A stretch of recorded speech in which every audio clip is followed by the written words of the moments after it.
Hello, नमस्कार साथियों। एक बार फिर आप लोगों का शुभ नॉलेज पॉइंट में स्वागत है।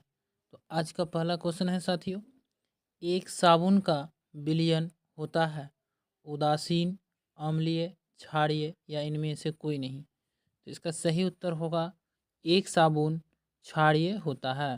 तो इस प्रश्न का सही उत्तर होगा साथियों ऑप्शन नंबर सी, एक साबुन का विलयन क्षारीय होता है। चलते हैं आज के प्रश्न नंबर 2 की ओर साथियों। प्रश्न नंबर 2 है, सुंदरवन का नाम किस पेड़ की प्रजाति के नाम पर रखा गया है? तो इसका सही उत्तर होगा ऑप्शन नंबर डी, सुंदरी। सुंदरवन का नाम सुंदरी पेड़ की प्रजाति के नाम पर रखा गया है। चलते हैं साथियों प्रश्न नंबर 3 की ओर। प्रश्न नंबर 3 है, शुष्क ग्रीष्मकाल एवं वर्षायुक्त शीतकाल किसकी विशेषता है? तो इसका सही उत्तर होगा ऑप्शन नंबर सी, भूमध्य सागरीय जलवायु की। शुष्क ग्रीष्मकाल एवं वर्षायुक्त शीतकाल भूमध्य सागरीय जलवायु की विशेषता है। इसे आप लोग ज़रूर याद करेंगे साथियों, या नोट करते चलेंगे। आपको इस वीडियो में जितने भी प्रश्न बताए जाएंगे वो सभी आपके एग्ज़ाम के दृष्टिकोण से काफ़ी महत्वपूर्ण है। चलते हैं साथियों प्रश्न नंबर 4 की ओर।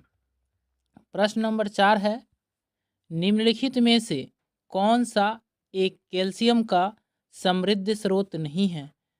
ऑप्शन ए है पनीर, ऑप्शन बी है कोलार्ड ग्रीन्स, ऑप्शन सी है अंजीर, ऑप्शन डी है गाजर। तो इसका सही उत्तर होगा साथियों गाजर।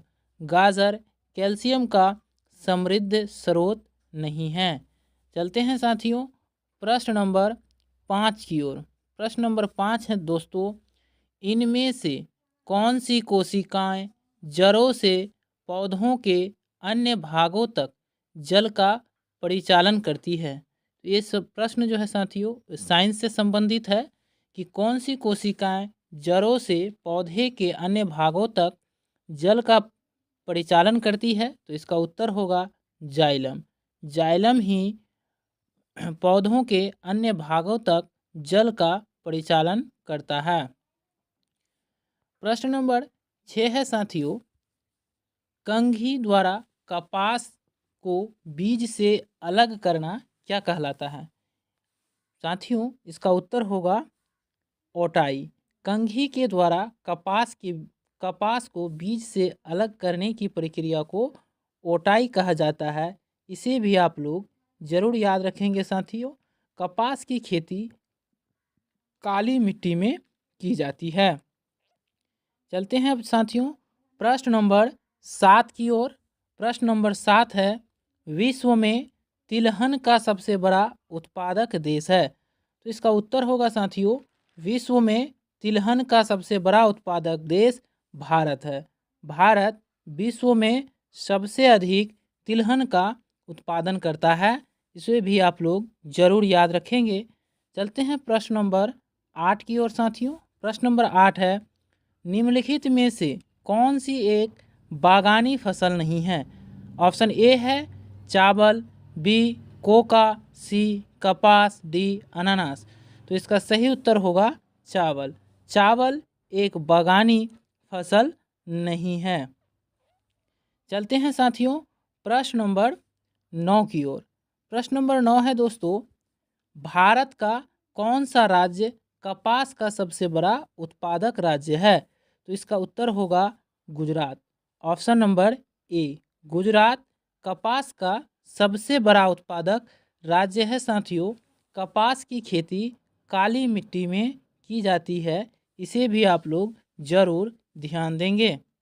चलते हैं साथियों प्रश्न नंबर 10 की ओर। प्रश्न नंबर 10 है कि 2011 की जनगणना के आंकड़ों के अनुसार भारत के किस राज्य की लिंगानुपात सबसे कम है? तो इसका सही उत्तर होगा हरियाणा।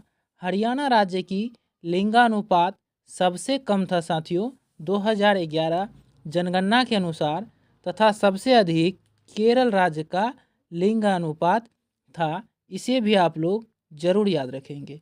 प्रत्येक 10 वर्ष पे भारत में जनगणना की जाती है। चलते हैं साथियों प्रश्न नंबर 11 की ओर।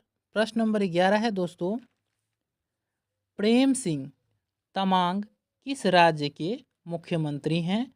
ऑप्शन ए है Meghalaya, B Arunachal Pradesh, option number C Sikkim, option number D है साथियों उत्तराखंड। तो इस प्रश्न का सही उत्तर होगा साथियों प्रेम सिंह तमांग सिक्किम राज्य के मुख्यमंत्री बने हैं।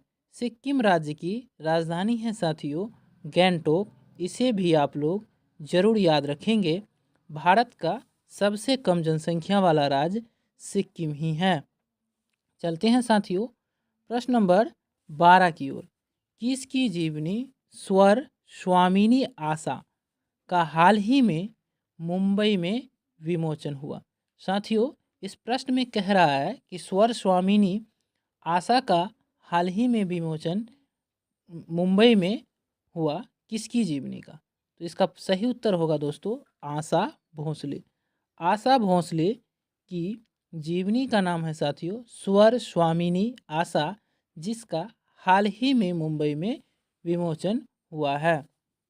चलते हैं साथियों प्रश्न नंबर 13 की ओर। प्रश्न नंबर 13 है साथियों हरेला त्यौहार किस राज्य में मनाया जाता है? तो इसका सही उत्तर होगा हरेला उत्तराखंड राज्य में मनाया जाने वाला एक त्यौहार है साथियों। उत्तराखंड राज्य की राजधानी है साथियों देहरादून, इसे भी आप लोग याद रखेंगे साथियों। उत्तराखंड के मुख्यमंत्री पुष्कर सिंह धामी हैं। झारखंड की राजधानी साथियों रांची है और झारखंड के वर्तमान मुख्यमंत्री हेमंत बिस्वा शर्मा हैं। झारखंड राज्य 15 नवंबर 2000 ईस्वी को बना साथियों, इसे भी आप लोग जरूर याद रखेंगे। बिहार की राजधानी पटना है तथा बिहार के मुख्यमंत्री श्री नीतीश कुमार हैं।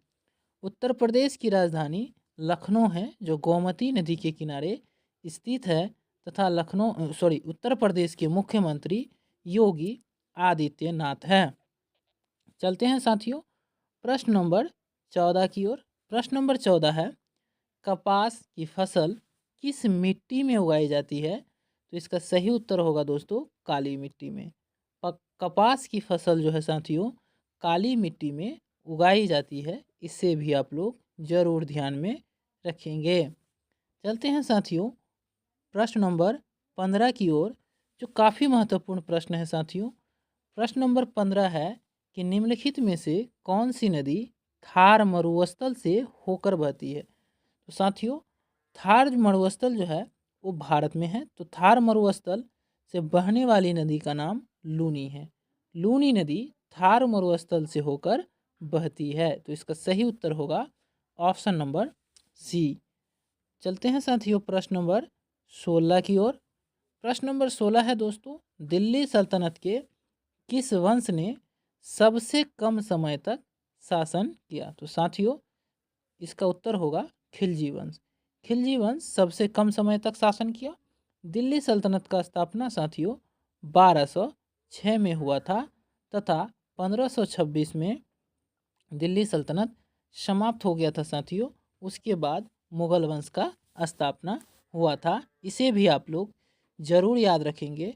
तथा दिल्ली सल्तनत पर अंतिम जो शासन करने वाला वंश था साथियों वो था लोधी वंश, इसे भी आप लोग ध्यान में रखेंगे। चलते हैं साथियों प्रश्न नंबर 17 की ओर। प्रश्न नंबर 17 है दोस्तों निम्नलिखित में से किस राजवंश के शासक गौतमी पुत्र सातकर्णी थे? तो इसका उत्तर होगा साथियों सातवाहन। गौतमी पुत्र सातकर्णी सातवाहन वंश के शासक थे। चलते हैं साथियों प्रश्न नंबर 18 की ओर। प्रश्न नंबर 18 है दोस्तों आवर्त सारणी के दाईं ओर के तत्व अधातु होते हैं, इसे भी आप लोग जरूर याद रखेंगे कि आवर्त सारणी के दाईं ओर के तत्व अधातु होते हैं। प्रश्न नंबर 19 है दोस्तों सरस्वती सम्मान किस क्षेत्र में दिया जाता है? तो इसका सही उत्तर होगा दोस्तों, साहित्य के क्षेत्र में सरस्वती सम्मान दिया जाता है। तो इसका सही उत्तर होगा ऑप्शन नंबर बी। आज का अंतिम प्रश्न है साथियों, मुगल वंश के संस्थापक कौन थे? तो इसका सही उत्तर होगा बाबर। मुगल वंश के संस्थापक बाबर थे। बाबर ने 1526 में पानीपत के प्रथम युद्ध के बाद मुगल वंश की स्थापना की थी। तो धन्यवाद साथियों, फिर मिलते हैं अगले वीडियो में। तब तक के लिए